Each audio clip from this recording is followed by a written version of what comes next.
ओम श्री गणेशाय नमः। हर हर महादेव। दोस्तों, स्वागत है आप सभी का आपके अपने चैनल सत्य सनातन इतिहास ज्ञान में। यहाँ हम आपको सनातन धर्म की अनेकों कहानियां सुनाते आए हैं। आज की कहानी है भगवान गणेश जी के बारे में। तो सुनते हैं भगवान गणेश की कुछ रोचक कथाएं। इसलिए वीडियो को ध्यान से सुनें एवं अंत तक बने रहें। वीडियो को लाइक एवं शेयर करें और अपने चैनल को सब्सक्राइब करें। कमेंट बॉक्स में लिखे हर हर महादेव। गणेश जी का वाहन मूषक अर्थात चूहा क्यों है, इस विषय में दो कहानियां हैं। एक कथा के अनुसार गजमुखासुर नामक एक असुर से गजानन का युद्ध हुआ। गजमुखासुर को यह वरदान प्राप्त था कि वह किसी शस्त्र से नहीं मर सकता, तो गणेश जी ने उसे मारने के लिए अपने एक दांत को तोड़ा और गजमुखासुर पर वार किया। गजमुखासुर इससे घबरा गया और मूषक बनकर भागने लगा। गणेश जी ने मूषक बने गजमुखासुर को अपनी शक्तियों से बांध लिया। गजमुखासुर गणेश जी से क्षमा मांगने लगा और गणेश जी ने गजमुखासुर को अपना वाहन बनाकर उसे जीवन दान दे दिया और अब उसकी पूजन भगवान गणेश के साथ होती है। एक अन्य कथा का जिक्र गणेश पुराण में मिलता है, जिसके अनुसार द्वापर युग में एक बहुत ही बलवान मूषक महर्षि पराशर के आश्रम में आकर महर्षि को परेशान करने लगा। उत्पाती मूषक ने महर्षि के आश्रम के बर्तन तोड़ दिए एवं सब कुछ अस्त व्यस्त कर दिया। आश्रम में रखे अनाज को नष्ट कर दिया और ऋषियों के वस्त्र और ग्रंथों को कुतर डाला। महर्षि पराशर मूषक की इस करतूत से दुखी होकर गणेश जी की शरण में गए। गणेश जी ने महर्षि की प्रार्थना से प्रसन्न होकर कहा कि मैं आप सभी की रक्षा करूंगा, चिंता मत करो। और उन्होंने उत्पाती मूषक को पकड़ने के लिए अपना पाश फेंका। पाश अर्थात गणेश जी की शक्तियों ने मूषक का पीछा पाताल लोक तक किया एवं उस विनाशक चूहे को बांधकर गणेश जी के सामने ले आया। गणेश जी को सामने देखकर मूषक उनकी स्तुति करने लगा। गणेश जी ने कहा, तुमने महर्षि पराशर को बहुत परेशान किया है, लेकिन अब तुम मेरी शरण में हो, इसलिए जो चाहो वरदान मांग लो। गणेश जी के ऐसे वचन सुनते ही मूषक का अभिमान जाग उठा। उसने कहा कि तुम मुझे क्या दोगे, मैं वैसे भी तुमसे ज्यादा बलवान हूं। और उसने अपना आकार और विशाल कर लिया और कहने लगा, मुझे तुमसे कुछ नहीं चाहिए। अगर तुमको मुझसे कुछ चाहिए तो तुम मुझसे मांग सकते हो, मैं तुम्हें सब कुछ दे सकता हूं। मांगो, क्या वर मांगते हो। गणेश जी मुस्कुराए और मूषक से कहा कि ठीक है, मैं आपसे एक वर मांगता हूं।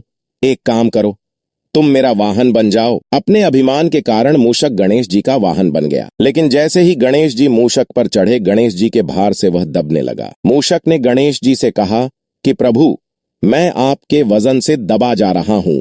अब उस मूषक का अहंकार भी दब गया और उसने भगवान गणेश से क्षमा मांगी। अपने वाहन की विनती सुनकर गणेश जी ने अपना भार कम कर लिया। इसके बाद से मूषक गणेश जी का वाहन बनकर उनकी सेवा में लगा हुआ है। गणेश पुराण में यह भी वर्णन किया गया है कि हर युग में गणेश जी का वाहन बदलता रहता है। सतयुग में गणेश जी का वाहन सिंह है, त्रेता युग में गणेश जी का वाहन मयूर है और वर्तमान युग यानी कलियुग में उनका वाहन घोड़ा है।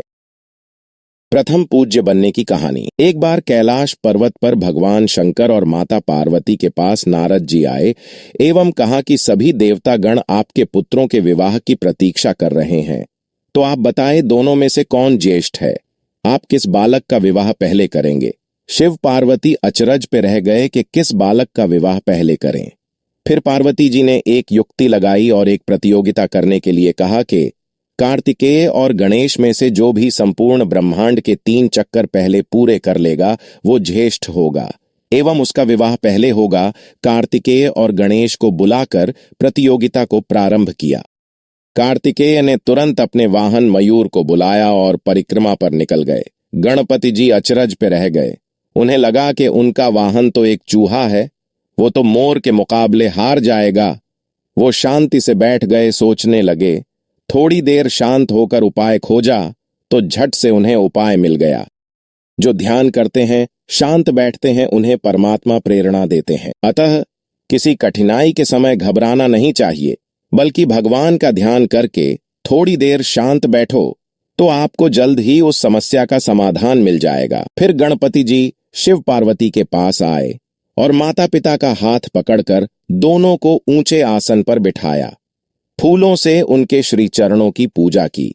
फिर उन्होंने भगवान शिव और माता पार्वती की परिक्रमा करना प्रारंभ किया। एक चक्कर पूरा हुआ तो प्रणाम किया, दूसरा चक्कर लगाकर प्रणाम किया। इस प्रकार माता पिता की 3 परिक्रमा पूरी कर ली। शिव पार्वती ने पूछा, पुत्र गणेश, ये सब क्या कर रहे हो?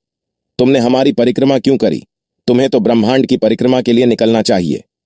गणपति जी ने कहा, सर्वतीर्थमयी माता, सर्वदेवमय पिता, सारे ब्रह्मांड की परिक्रमा करने से जो पुण्य होता है वही पुण्य माता पिता की परिक्रमा करने से प्राप्त हो जाता है।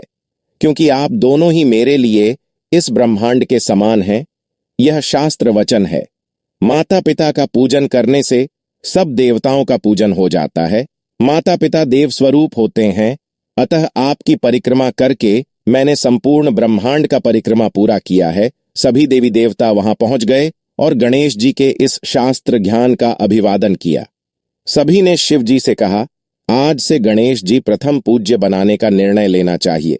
क्योंकि गणेश जी की बुद्धि सबसे तीव्र है, तब से गणपति जी प्रथम पूज्य हो गए एवं अब सर्वप्रथम गणेश जी की ही पूजा करी जाती है।